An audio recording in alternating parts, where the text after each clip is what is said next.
Naitwa Maulid Ame Mohamed, mkuu wa kurugenzi ya huduma za sheria Tume ya Uchaguzi Zanzibar. Leo tupo Mahakama Kuu na leo kulikuwa kuna uamuzi wa Mahakama Kuu kuhusiana na mashauri ya uchaguzi kwa majimbo 8 ya Unguja ambayo waliokuwa wagombea wa chama cha ACT Wazalendo walifungua kupinga uchaguzi mkuu wa mwaka 2025. Katika uamuzi wake mahakama imekubaliana na mapingamizi yaliyowekwa na upande wa serikali pamoja na upande wa Tume ya Uchaguzi Zanzibar kwamba maombi yale yalikuwa na makosa mengi ya kisheria ambayo yalitokana, na mahakama imeona makosa hayo, kwa hiyo imekubaliana na mapingamizi yetu na imeamua kuyaondosha maombi yale yote ambayo yalifungwa manane.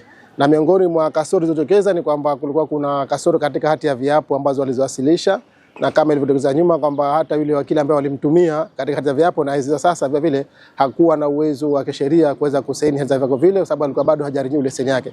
Kwa mahakama kwa pamoja imesema kwamba maombi yale yote leo yameondoshwa, na kwa hivyo wale waombaji watakuwa na option kama watakata rufaa au hatua nyingine. Kwa hiyo hicho ambacho kilitokea leo mahakama.